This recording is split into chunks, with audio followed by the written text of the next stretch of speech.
Hello, everyone. Thank you so much for coming today. My name is Moriah Baligit, and I'm a national education reporter with the Washington Post. And today we're going to talk about the not so lost year. With us, we have Malcolm Coles, the acting chief executive officer for AmeriCorps, which is an organization that made big news today, which we'll have you talk about. John Schnur, the chairman and chief executive officer of America Achieves, and the Honorable Jacqueline Coleman, the lieutenant governor of Kentucky. So first of all, we're going to talk about learning loss, or as the Education Trust calls it, unfinished learning. What does that look like for those of us who don't work in education? If I'm a student and I've experienced learning loss, what does that mean for when I walk into a classroom, and what might it mean for me later in life? Governor as a former teacher. Right. So as the resident teacher on the panel, I'll try to address that. I think that is yet to be determined. When our students return to in-person learning on a regular basis, when school buildings are open again, they're certainly going to have to operate differently than before, but there's going to have to be a lot of interpersonal interaction and a lot of individual assessment going on to identify where our students are before comparing it to where they quote unquote should be. And so, there's a lot of talk about learning loss academically, but let me say this as someone who's tries to be optimistic about the silver linings in events like COVID-19.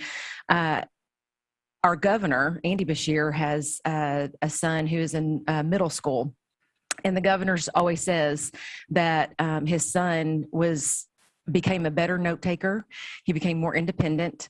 He was much more disciplined and tech savvy as a result of having to take on some of these classes and lessons on his own. And so while there is likely going to be some sort of academic learning loss, the skills that our students could have acquired over the course of the pandemic may serve them well in the long run.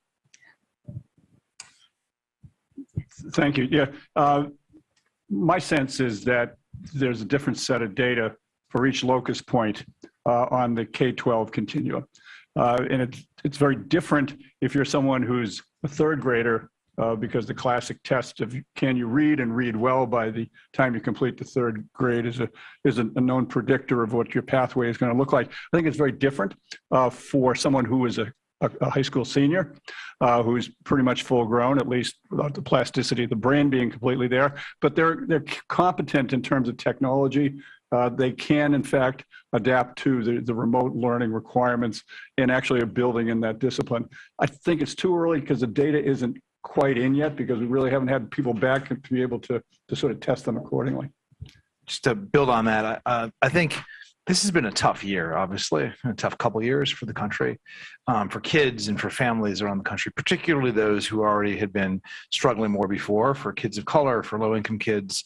I think your question is a great question. Practically, what does it look like? I think we do now have evidence that in places that particularly low-income and Black kids, in Texas, for example, 50% failed state tests compared to on average in the state 16% the previous year. So you have a much greater share of kids who just aren't coming ready for, with the foundations for math to learn kind of the material without the right acceleration, or they may be reading books at a young age, assigned books that they haven't yet kind of mastered kind of the fundamentals for.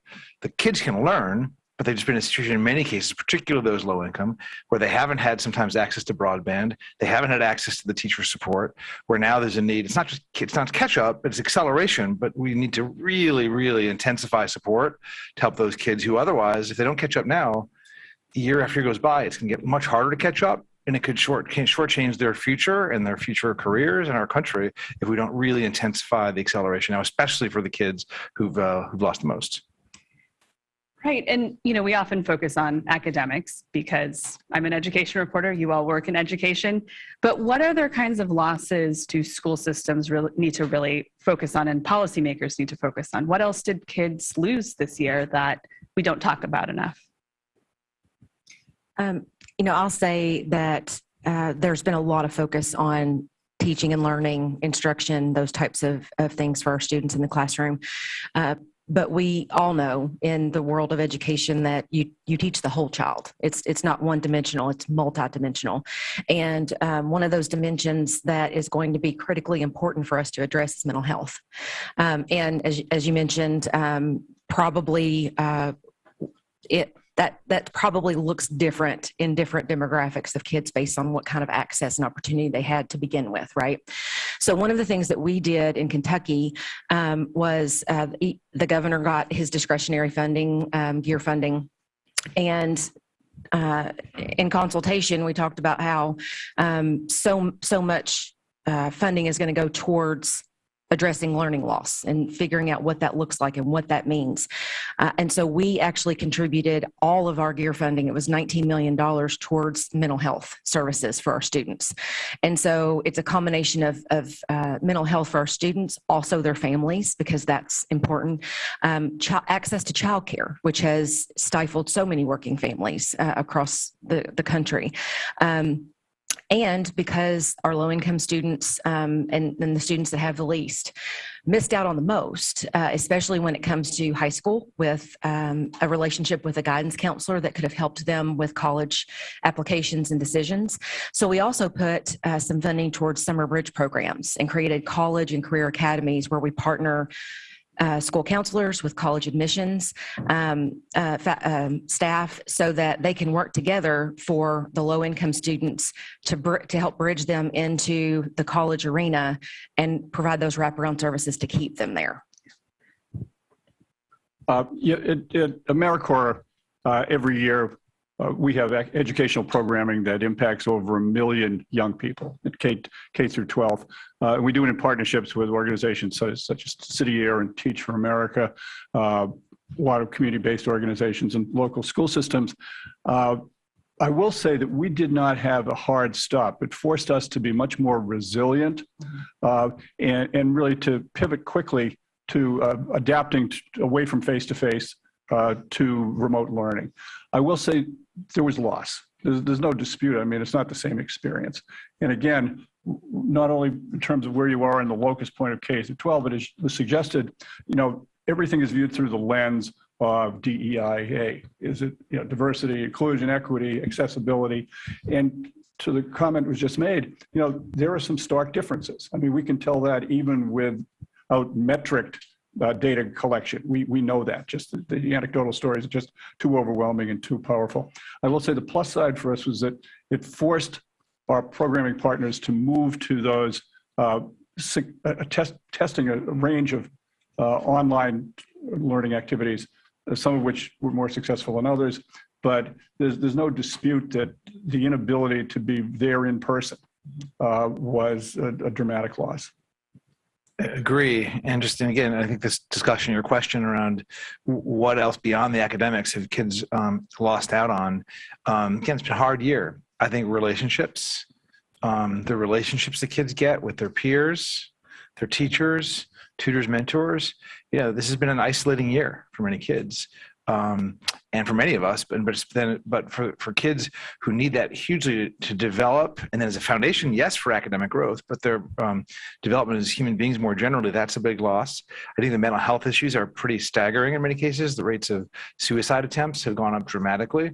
And so I do think that solutions do need to focus, yes, on academics, but also on relationships. One of the things we'll talk, I know about, is about tutoring, but there's some really good examples of tutoring. It's not just about academic catch-up and literacy and math. It's about caring, engaged tutors and who spend time getting to know a kid and supporting and building those relationships. Mental health issues, as your Lieutenant Governor said, huge investment needed, including with all the federal funds coming in mental health. I think there's some innovative solutions out there. Massachusetts and Michigan, for example, have figured out ways to leverage Medicaid to invest more deeply in mental health and use a little bit of money to kind of get that going. But those investments in the relationships and the mental health supports are going to be crucial. And perhaps it's because we're not covering it in a way that's exciting enough, but we know that the investment from the American Rescue Plan in education is unprecedented, it's staggering, it's all those big adjectives. And I wanted to talk to you all about what you are using that money for and what you hope to use that money for and what you hope it might accomplish. So I will say this unequivocally, that the American Rescue Plan saved Kentucky. I can speak for Kentucky. I'm sure it applies in every state, but certainly when it comes to public education, because of exactly what we've been talking about. COVID-19 certainly came with its own set of challenges, but it also exacerbated old ones. And so those have now reared their head with the digital divide and broadband, with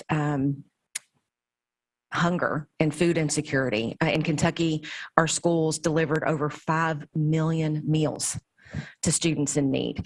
And so all of those issues that we know existed before, we are being forced to confront. And so that's how a lot of our spending in Kentucky is going to be utilized around areas like broadband, and certainly with school facilities. That's another investment that we're going to make, and then infrastructure as well in all of our communities. At AmeriCorps, we were fortunate enough to receive an additional billion with a B to enhance our programming, which essentially doubled us.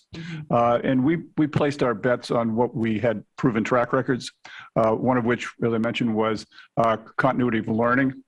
A second was food insecurity, and that goes hand in hand with learning loss. It's such a linchpin of the nutritional situation for so many kids. And then lastly, we set up a lot of partnerships with FEMA for actually providing logistical support at megavac sites. So we got several million people into the system that way. We're going to continue to build out in that vein. This is where my shameless pitch comes in, because we're going to be publishing some notice of fund availabilities in the very, very near future. And we've got a lot of partnerships with, as I say, higher ed, K-12, not-for-profits that play in that space, and we want to expand that as well. So keep an eye out for that. And so we're hopeful we can make some big plays. I will say one other issue, which is we got an additional $400 million in an interagency agreement with the CDC to create a service to career development pipeline for the next generation of folks who are going to be professionals in the public health system. So that's going to be one of our big bets as well. Those are such important investments. And I think you're right in your questions. Look, we've got a time of kind of unparalleled need that like highlights but exacerbates some of the inequities that we've seen in our country for a long time. And yet we do have this once in a century investment that's been made and potentially being made in upcoming infrastructure and reconciliation packages. I think there's an opportunity for that to be used really effectively to not only help address the need, but to build back stronger than before, and the president's build back better than before, done right. There's also an opportunity for it to be wasted and not used well. I think the way in which this funding is going to be used for what and what way is crucial. And I'll just give a few quick examples of that. I think the ways that are being or could be used. One, in terms of kind of learning recovery, it's not the only thing that's needed, but do you think that evidence-based tutoring for kids in especially early literacy, pre-K, kindergarten, first, second, third grade, and middle and high school math has proven to be tremendously effective, both in terms of academic support, but also in those relationship development that we were talking about before. And AmeriCorps has been a big supporter of that. The Minnesota Reading Corps has spread to other corps, which really has helped get tutoring and relationship development for young kids that's had tremendous impact. That's the kind of thing which this funding can be used for by now the states and school districts in order to help really not only recover learning, but also advance. A second example is very enormously important one, is investing in getting people back to work with the skills needed for good jobs. The economy needs this, employers need this, there's a need for high-tech workers and health workers and advanced manufacturing workers. And you got a mismatch between where people are in terms of their skills and kind of opportunities to get those jobs and what the employers need. So the states and communities have a chance to invest in this right now. And one of the big things that's being debated right now on Capitol Hill in the American Jobs Plan and Reconciliation is the president's proposal to put in $100 billion for states and communities to invest in jobs and in skills. I think that's a second example. There certainly are others. The one thing I will just flag, we were talking about before the panel today, that's getting announced from the American Rescue Plan. Just across the street of the White House 2 hours ago, there was a significant announcement that Secretary Raimondo made in the White House press briefing room, announcing a $3 billion economic development, workforce development grant program that was approved by the Congress and the American Rescue Plan on a bipartisan basis. It's going to allow kind of a bottom-up competition for communities and states across the country, industry-led, and look at how do you grow the jobs in a local community? How do you make sure people have the skills and the support to make sure they can get those jobs? And that competition is going live today. And I think it's got a tremendous opportunity to incent communities and states to use that funding. It could be as much as $100 million per community. And then look at all the other federal funding that's used and how do you stitch that together to make sure that people really have a chance to grow their economies and make sure that low-income people, women, people of color, rural residents, Native Americans have access to those kind of jobs and job pathways. Those are some examples. Yeah, and what kind of programs could that grant funding fund? What kind of programs could it underwrite? So, and their example, say in Kentucky, has been a great example. This one, the Lieutenant Governor may want to Thank comment you. on, I think, some really great examples of what could be supported here. But just to give you a little overview, and then the Lieutenant Governor ought to share more. But there are great examples in the country around local coalitions that have come together on one hand to grow industry clusters in advanced manufacturing or in technology or others, to really grow those sectors in a way that can really create more jobs and accessible jobs. And secondly, to really invest in industry-driven workforce development that can provide apprenticeships, short-term training, on-the-job learning opportunities that really give people the skills needed, not for yesterday's jobs, but to support coalitions that can make sure that community colleges, workforce development providers are targeting the good jobs that employers are actually hiring for. You'd think that'd be obvious, but there are only a relatively small number of places in the country that have really said, okay, here are where the jobs are. Here's the skills, and how do you make sure that a collection, not just one provider, not just one college to one business, but how do many different institutions work with many businesses to make sure the business get the talent they need, that low-income people, current potential workers get the skills they need. And that's the opportunity to take partnerships like in Kentucky to go to the next level with $100 million to help catalyze this. Right. Well, thank you for that. And you're exactly right. That is that's the magic formula that I think every state is probably trying to get to right now to figure that out. We are a large advanced manufacturing state. And so we're working with different industries to help with apprenticeship programs that exist within places like Logan Aluminum in Kentucky that create leadership programs. And so as a result, their turnover rate is almost nothing because they're investing in those workers and they're creating those relationships that are just as important as in tutoring, right? As schools as people on the job. The other thing I will say is from a healthcare perspective, like you just mentioned, we have a major nursing shortage in Kentucky. I'm sure it's everywhere, but I can only speak for Kentucky. There are about 6,000 nursing jobs right now open in Kentucky with an average salary of about $70,000. That's a goal. I mean, I would think about it this way. If we had a business come to us and say, we want to put 6,000 jobs in your state and the average salary is going to be more than what the median household income is in your state, we'd be falling over ourselves to figure out how to get that business in our state. And so having to look at old ways of doing things and create new pipelines and opportunities in industry to get people from where they are or where they were before the pandemic to where we know they need to be moving forward is just critically important in terms of workforce development because, and I always say this, the future of our economy is in our classrooms. And so oftentimes folks want to jump to the end and start talking about economic development. And you have to realize that our economy is dependent on our workforce is dependent on our education and job training programs. So we have to start here. And I think that has become more evident than ever coming out of this pandemic. You're so right. Workforce development actually is economic development. Yes. You can't develop the economy without developing our talent and making this worker friendly, giving people the skills needed to succeed and grow the economy. I totally agree. Right. So I mentioned the Public Health AmeriCorps initiative. We're also in a very big conversation about the Civilian Climate Corps. And that model would be expansive. And it would be essentially using an approach of service as a function of career development. I might mention if you complete a year in AmeriCorps, you get an educational award, the value of a Pell Grant, which you can then apply either to tuition going forward or to retire your student debt. So there's a value proposition there as well. What we're hoping is that we can use service as a mechanism, as a vehicle to attract pipeline folks get them the opportunity to make contributions in their communities, but also get those sort of entry-level skills that allow them to be propelled onto the next level to compete for the incredible array of opportunity that's going to be there in the green economy going forward. And I wanted to take a little bit of a step back and just talk about something I think many of us or all of us have experienced, both in attending high schools and in seeing high schools as a reporter. Some of the schools I went to had cockroaches and rats. Others had TV studios. I've been to school buildings that don't have working heat in the wintertime.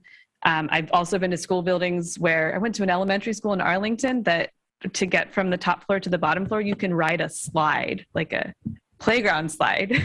And I'm just wondering, after this investment, I know that it's not going to get us obviously to a level playing field, but are we going to start to see a closing of those gaps? Is it going to continue to be a situation where one school has a library and another school has no textbooks? Well, I might just say your question's a great question. When we look back 5 years from now, well, what you just described, that kind of dichotomy in terms of what the schools our kids go to every day, have access to libraries, textbooks, science labs in one place and not in the other, that's going to be determined in very short order by the debates that are happening in the city right now. And there are different views on this, but I think it's in my view, I think the president's approach to saying let's invest in infrastructure and including in schools to really help rebuild schools, especially for those kids in low-income communities who haven't had access to that, as well as to invest in these other areas in terms of access to college and workforce development.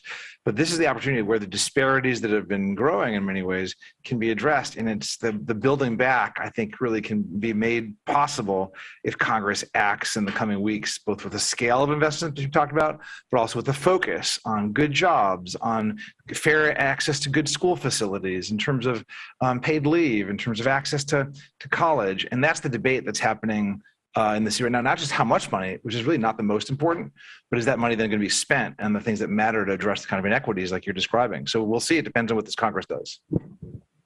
So one of our priorities in Kentucky coming, excuse me, with the art funding that's coming to us is improving school facilities. And as an education first administration, we believe that every child should have the opportunity to go to a safe environment in school and not be distracted and to have the resources that they need. That's sounds simple, but as you mentioned, it's not always a reality for kids. And so to prioritize our school facilities funding, we're starting with the schools that need it the most.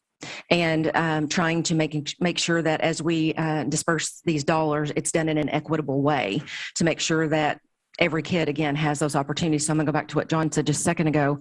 It's not just the amount of money that's coming in, it's how you choose to invest it that's going to make the difference. Yeah, I think my concern is that this infusion of cash has the downside risk of expanding the gap between the haves and the have-nots. And that's terrifying. That's obviously the opposite of the intent. But to your point, particularly in lower income communities around this country, the school facilities are so decrepit. Not only are they unsafe from a physical standpoint, they're unsafe to breathe the air.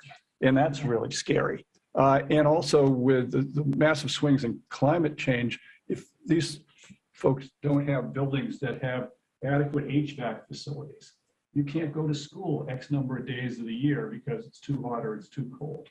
And so that's why I would encourage people who are in high school to go and develop careers in HVAC, because it will be the career of the future. I visited an elementary school in Eastern Kentucky, and it is still powered by coal. I walked down and saw it myself. And so they're obviously on the list of schools that we're going to make sure get new facilities. They made the list. But yeah, it's just the inequity of that. And you're right, safety is an issue, but health is maybe an even bigger one.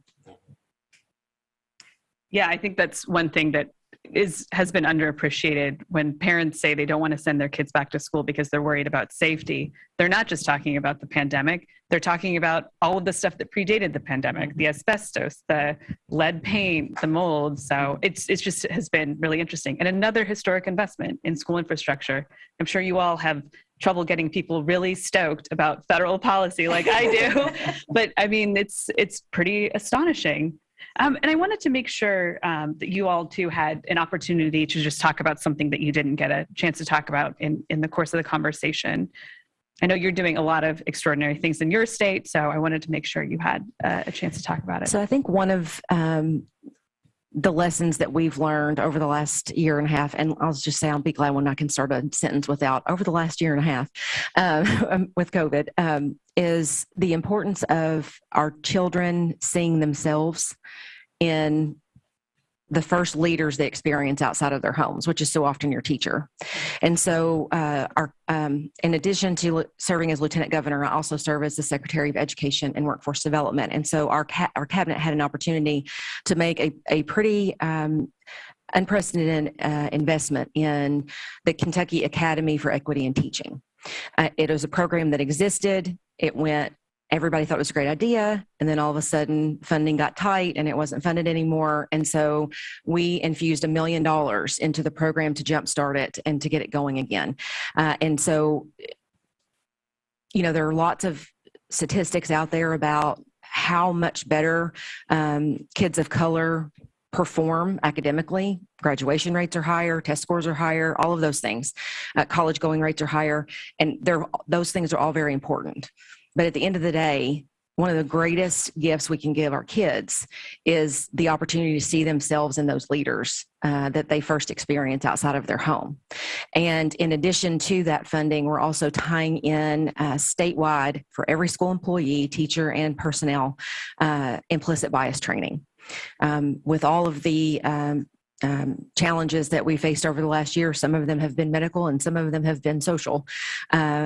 I found myself sitting in my little corner of the world wondering, how can we do something about this, right? And so I realized that we have an opportunity to transform an entire generation of kids by making sure that the teachers that work with them every day are able to form those relationships that are so critically important to academics and to understand and to be empathetic and all of those things, because every child deserves that too. And so when it comes to equity in education, there's so many different ways that we can talk about it with funding and access and opportunity, but certainly making sure that our kids see themselves reflected in who stands in the front of their classroom is very important to me and also to Governor Beshear. And so that's why we chose to infuse $1 million into that program at Kentucky. Yeah, and I wanted to say that a useful exercise that I've done and that everybody should do at some point is to just think about all of the educators they've had and what demographics they hailed from. And even though I grew up in a very diverse city, my educators were not diverse at all. So it was sort of astonishing to me, even to me, to like think about that. So I want to just take a moment to address the misnomer of a gap year in higher ed.